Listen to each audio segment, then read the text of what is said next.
চিরাইয়া একটা খুব জরুরি বিষয়কে এক্সপোজ করছে, যেটা আমরা দেখেও দেখি না। সেটা কি? সেটা হচ্ছে ম্যারিটাল রেপ, মানে বৈবাহিক সম্পর্কের মধ্যে থেকেও একজন নারী ধর্ষিতা হতে পারেন।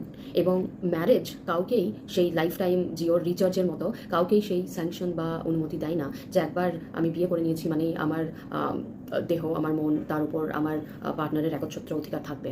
এই বেসিক জায়গাটা যেহেতু ভারতীয় সমাজ এখনও ভারতীয় সমাজের একটা বড় অংশ মানতে চায় না, তাই জন্যই বৈবাহিক সম্পর্কের মধ্যে যে যৌন নির্যাতন থাকে সেটা ভারতীয় সমাজ একটা বড় অংশ মানতে চায় না। এবং সেই জন্যই চিরাইয়া বা সম্পূর্ণার মতো ওয়েব সিরিজগুলি আমাদের এই সমাজে এতখানি জরুরি।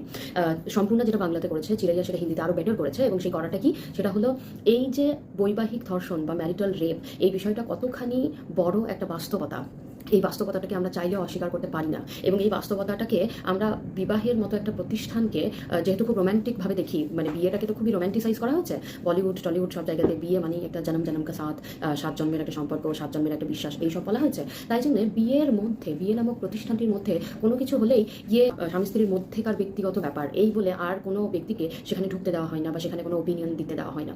এইটা যে একজন নারীকে বিয়ে নামক প্রতিষ্ঠানের ভেতরে কতখানি কোণঠাসা এবং একা করতে পারে এবং কতখানি তাকে নির্যাতিতা করতে পারে শারীরিক, মানসিক এবং যৌনতার দিক থেকে, সেই বিষয়টি যতদিন না ভারতীয় সমাজে মান্যতা পাচ্ছে ততদিন অবধি এই ধরনের ম্যারিটাল রেপের মতো রিয়ালিটি আমাদেরকে কিন্তু হন্ট করতে থাকবে। এবং সম্পূর্ণা এবং চিরাইয়ার মতো সিরিজগুলি এই ধরনের ইভিল প্র্যাকটিসেসগুলো কতখানি সুচারুভাবে আমাদের সমাজের মধ্যে মিশে আছে, সমাজে প্রতিনিয়ত নারীদের সাথে ঘটছে, সেই বিষয়টিকেই দেখায়।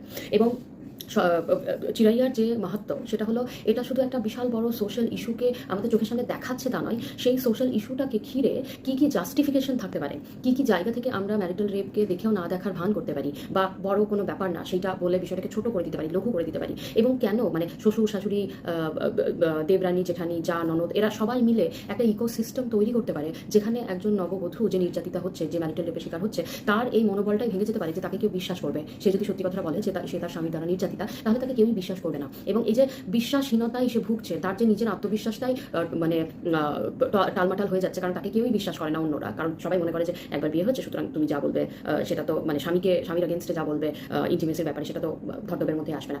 এই যে কনফিডেন্সের কোমরটা ভেঙে দেওয়া হয়েছে একটা নারীর মধ্যে, এটা কীভাবে হয়েছে, কতখানি সুচারুভাবে এটাকে করা হয়েছে, চিরাইয়া সেই বিষয়গুলিকেও এক্সপোজ করে। বৃহত্তর যে পিতৃতান্ত্রিক একটা সিস্টেম, একটা ইকোসিস্টেম নারীকে ঘিরে রয়েছে, যেটা বিবাহের নামে নারীর ওপর হওয়া সব ধরনের অত্যাচারকে জাস্টিফাই এবং নর্মালাইজ করতে চাই, সেই নর্মালাইজেশনের প্রক্রিয়াগুলি কত রকমের ভাবে আমাদের জীবনে ঘটে থাকে, সেই জিনিসগুলোকেও প্রচণ্ড সূক্ষ্মভাবে চিরাইয়া তুলে ধরেছে। সেজন্য আমি অবশ্যই বলবো, আপনাদের হাতে যাদের সময় আছে এবং যারা ওটিটি প্ল্যাটফর্মে ওয়েব সিরিজ দেখতে ভালোবাসেন, তারা অবশ্যই জিও হটস্টারে চিরাইয়া দেখুন।